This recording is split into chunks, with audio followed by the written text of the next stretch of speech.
মাহে রমজানের পবিত্রতা ছড়িয়ে পড়ুক সারা বিশ্ব জুড়ে। এই তো পবিত্রতার মাস চলে এসেছে আর দেখতে দেখতে একটা মাস কেটেও যাবে। হ্যালো এভরিওয়ান, আসসালামু আলাইকুম। আশা করছি সবাই অনেক ভালো আছেন আর আমিও। এই তো দেখতে দেখতে একটা রোজা চলেও গেল। আজকে সারাদিনের ব্লগটা আপনাদের সাথে শেয়ার করব। যেহেতু আমরা ডেইলি ব্লগ শেয়ার করি, এজন্য এগুলো রান্না বাড়া খাওয়া ছাড়া আমাদের কোনো ব্লগ নাই। তো আর রমজান মাস বলে কথা, এখন তো আমরা কারো বাসায় ঘুরতেও যেতে পারবো না, এজন্য আমরা দৈনন্দিন জীবনযাপনের ভিডিও আমাদের আপলোড করতে হবে। তো যাই হোক, এইদিকে হচ্ছে আমাদের আদির হচ্ছে আলু এসেছে, আমাদের জমি থেকে দিয়ে গেছে। আর এইদিকে দেখেন সকালবেলা বাজার করে নিয়ে চলে এসেছে আমার বর। এখানে হচ্ছে তার পছন্দ মতো সবজি কিনতে বলেছিলাম, কারণ সে একদমই খেতে চায় না কোনো কিছুই। সেজন্য বলেছিলাম যে তোমার যা ইচ্ছা, তুমি যা খাবার তাই কিনে নিয়ে আসো। তো তার ইচ্ছা মতো সে কিছু সবজি কিনে এনেছে আর মাংস কিনে এনেছে, কারণ সে একদমই মাংস ছাড়া, এমনিতেই তো মাছ পছন্দ করে না, আর মাংস ছাড়া সেহরিতে খেতেও পারে না। তাই আমি বলেছি যে তুমি যেটা খাবা সেটাই নিয়ে আসো। আর বেগুন তো লাগবে, রমজান মাস বলে কথা, বেগুনি না থাকলে তো চলবেই না। আর রমজান মাস পড়তে না পড়তে জিনিসপত্রের দাম যেভাবে বাড়তে শুরু করেছে, বাহিরের দেশে রমজান মাসে সব পণ্যের দাম কমিয়ে দেওয়া হয়, আর আমাদের দেশে রোজার মধ্যে সব কিছুর দাম বাড়িয়ে দেওয়া হয়। হায়রে একটা দেশে আমরা বসবাস করি। তো যাই হোক, এদিকে হচ্ছে যেগুলো যেগুলো এনেছে সেগুলো আমি সব তুলে রাখছিলাম, কারণ সব কিছু ফ্রিজে রাখতে হবে।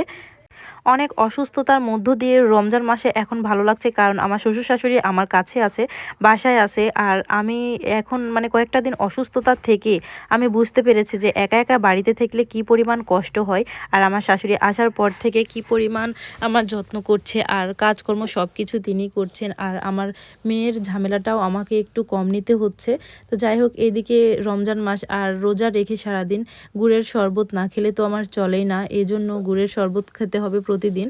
আর এদিকে আমার শ্বশুর বাজার থেকে হচ্ছে ছোট মাছ এনেছে। ছোট মাছ বলতে এগুলো হচ্ছে সরপুঁটির মাছ। সরপুঁটির মাছ কিন্তু ভালোই লাগে খেতে, কিন্তু আমার এবার অসুস্থতার কারণে কোনো কিছুই খেতে ইচ্ছে করে না। মানে গত বছর যখন রোজা ছিলাম তখন মনে হচ্ছিল যে কি খাবো আর না খাবো, যখন মোবাইল বের করি তখন যেটাই দেখি সেটাই খেতে ইচ্ছে করে, কিন্তু এই বছর আর কিছুই খেতে ইচ্ছে করছে না। তো যাই হোক, প্রতি বছর আমার শাশুড়ি মা হচ্ছে বাড়িতে সব কিছু, পেঁয়াজি, তারপরে বেগুনি, তারপরে ছোলা বুট সব কিছু বাড়িতেই তৈরি করেন।